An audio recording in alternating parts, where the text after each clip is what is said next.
FM News Talk 97.1. On-demand audio.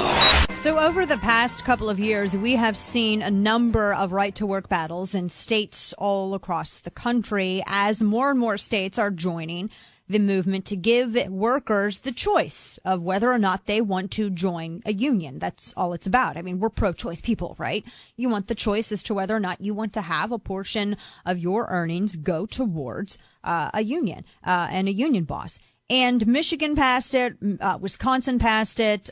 We were very involved, especially in Wisconsin. And Missouri could be the latest right-to-work state. But this all depends on the actions of Missouri Republicans who do control Jefferson City. Joining me right now, Missouri Speaker of the House, Tim Jones, on all of the latest. Happy New Year. Happy New Year, Dana. Great to be on the show again with you here in the new year. Thanks for having me.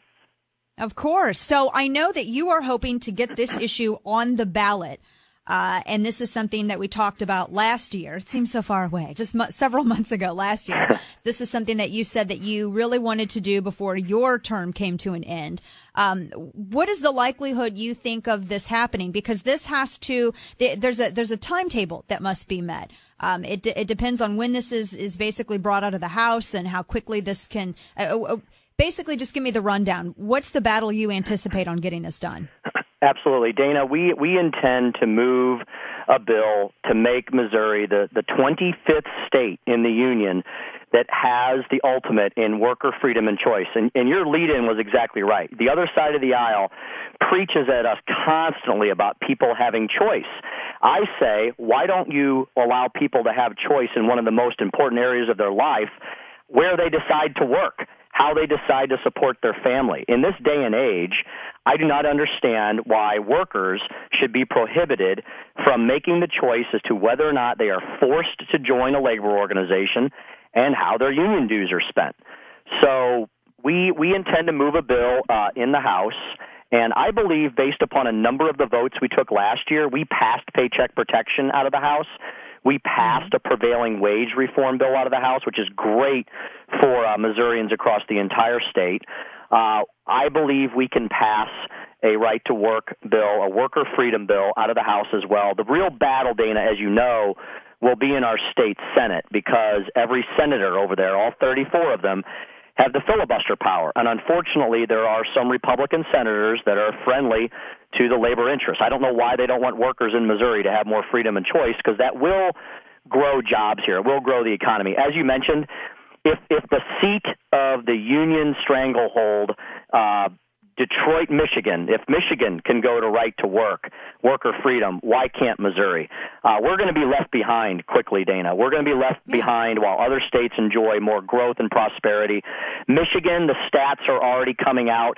They have stopped the bleeding in their state. They've stopped the economic carnage, and they are now creating more jobs because when you have right to work, unions aren't outlawed. They're just the big union bosses that are really the ones that benefit. They're forced to allow their workers to compete along with non-union shops. It puts everybody on a level, free market playing field. Absolutely. And it really ends up it better for the workers. There are countless studies that show this. Now, from my understanding, there are two bills in the House right now. One would head up to Nixon's desk for him to either sign or veto, which I'm assuming he would veto it. And then the other would place right to work on the ballot coming up in August. Is this, and you, from my understanding, support both of those. Is this sort of like a two-prong effort, or what is the, without you showing, the full house of cards, what is the strategy with both of these? Dana, yes, I think it's best to give our Senate as many bites at the apple as possible. We know that we can move worker freedom bills, worker choice bills out of the House. And so I think it's very important also, even though a lot of people believe they know what Jay Nixon would do with a bill on his desk, I think we need to let his position be known. And also, the next fella in line, the next guy who wants to occupy his chair, of course, is Attorney General Chris Koster. Let's ask Chris Koster what he would do if such a bill landed on his desk. Let Missourians know before you start campaigning in earnest for the governor's seat, Mr. Attorney General, what you would do. Again, Dana, this is no longer an experiment. It's no longer an anomaly. When you have 24 states in the union that allow their workers the choice of whether or not to join a labor organization and how their dues are spent, we owe it to Missourians to give them this choice as well. Because as you see, Dana, when businesses, especially manufacturing companies, look to expand and create jobs, guess where they're going? Low tax, right to work states. Yeah. The facts are apparent. So we either want more jobs and more opportunity in Missouri, or we want to be left behind. Yeah, absolutely. Now, I was talking with some of the folks who were with Missourians for Right to Work, and they brought up a couple of points. They were concerned that if these bills wouldn't be brought out of the House until March, that it would not give enough time to actually push these through to the Senate. What do you say to folks who have these particular concerns and are afraid that they would stall out in the Senate? Dana, if we're able to get the bills over to the Senate in a reasonable period of time, and I never know what that is with the Senate because, they generally do tend to move a little slower. I understand that they are hamstrung by certain different rules over there. But I would think that if you gave our Senate 6 to 8 weeks to work on a simple bill like Right to Work, which it really is, Dana, at its core, it's a very simple question. It's not a complicated issue. It's an important policy discussion. It would really catapult our state forward towards economic growth and prosperity. But at its core, the question is the two I've been posing to you this afternoon. Should workers have the choice themselves to determine whether or not they want to join an organization as a requirement of employment? And should they have the choice as to how their union dues are spent? That's really all a right to work, a freedom to work, a choice bill in the economic area that this is really boils down to. So I think they'll have plenty of time. If they want to get it done, they can get it done. Is there any chance that these bills will come out of the House by the end of this month? Oh, boy, logistically, that might be impossible. The House can move pretty quickly, but we do have to refer bills to committee. They have to have committee hearings. You can imagine a committee hearing on this issue is going to be a big one. They have to get up to the floor. They have to be debated. They have to be sent out of the House. So we'll move them expeditiously. But, we, of course, want to make sure we do this right. We have seen in the past when we've rushed an issue like this, you're asking for mistakes in the process, but there'll be plenty of bites at the apple on this one. As you mentioned, We've already got, I think there's actually about 5 or 6 different versions of right to work bills passed because a lot of my colleagues across the state want to see this happen this year. Right. Well, what would be so complex about it? Because that, as you said, it's a pretty simple issue. I mean, either workers have the choice or they don't as to whether or not they want to join a union or have their dues go towards a union. I mean, it would seem pretty simplistic. I have faith that the House could do it. We probably could. I just we have to whip our votes. We got to make sure people are comfortable. Dana, it is an election year, and some people may say, well, I'm happy to support it once certain benchmarks are reached during the calendar. To be honest with you, there's going to be politics involved in this, Dana. We can't hide from that on this issue. So I want people to do the right thing and make the policy choice, because to me it's a simple policy choice. I've been on the record as supporting worker freedom since the day I walked in the House 7 years ago, but we have 135 members of the House that have been there for 2 years or less, and they need to get over the fear factor. They need to be educated. They need to see all the statistics, and that's what we're going to do is educate people early on in session. So there are people that are still a little bit squeamish about acting because they want to basically wait until the election filing's over. That's kind of what I get out of it. And I wish they just make the right choice all the time. But my goal is to make sure that we have as strong a vote as possible coming out of the House.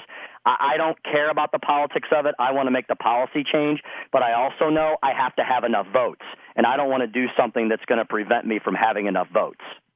Right. Well, I know that there is a list out circulating of these particular Republican lawmakers here in Jeff City that are hesitant at supporting something like this, or at least with full energy because of that particular. They're waiting for filing for elections to be over until after March so that they can do it safely. But would it help for grassroots to put a good, decent amount of heat on those individuals? Because I understand that there's concern about preserving that Republican majority, but at the same time, that's easily accomplished through doing what the electorate wants, and the electorate, by and large, they want right to work. I think they do. Dana, the other thing I would say long term is if we had a Republican governor, we would have passed this bill last year. And that's something just for folks to keep in mind as we hit the 2014 election cycle and, more importantly, the 2016 election cycle. We wouldn't have to have these conundrums of, do we go to the ballot or do we go to the governor's office? And, Dana, just so you know, if we do go the ballot route, the grassroots and the folks the stakeholders who want right to work, Dana, they're going to have to raise multiple millions of dollars to run an efficient campaign that is successful. That's what ballot initiatives cost these days, no matter what the question is. And so we could have avoided all that cost and expense if we'd had a Republican governor, not someone who pretends to be a Republican like Jay Nixon did for 4 years. He pretended to be a conservative. Because I agree with you. I believe the electorate in Missouri does want this, but you know that union money is going to flow in by the tens of millions to defeat this ballot initiative. The concern is that if it doesn't get out of the House until March, you're going to limit the time frame that large donors are going to have to get behind this issue. So it's kind of a double-edged sword. You don't want to, which I think any Republican that's hesitating this definitely should have their campaign in peril anyway. But then you're going to run the risk of, which you know this, I'm preaching to the choir with you. But for folks who may not understand, they're running the risk of large donors not being able to have enough time to put effort and money behind this issue. So that's kind of a fear as well. Yeah, Dana, I don't know. I'll just those people who are mentioning those things, I think they're causing. I don't think they need to be bringing that up. I think it's a red herring. You know, if we give the Senate 6 to 8 weeks to work on one bill of this magnitude, they should be able to get it done. You know, versus end of January, end of February, beginning of March. If you give the Senate 6 to 8 weeks to work on a bill of this magnitude, they should be able to move it through if they want to. I think the important thing is we're moving this issue forward for the first time in decades, and it needs to be had. I'm so glad. Because as I mentioned, Missouri's going to get left in the dust. Manufacturing companies are going to pass us over and go to one of the other 24 states that allow the ultimate worker freedom. Absolutely. Missouri Speaker Tim Jones, always a pleasure, sir. Thanks so much for keeping us updated about all of this. We'll talk again soon. Take care. Thanks, Dana.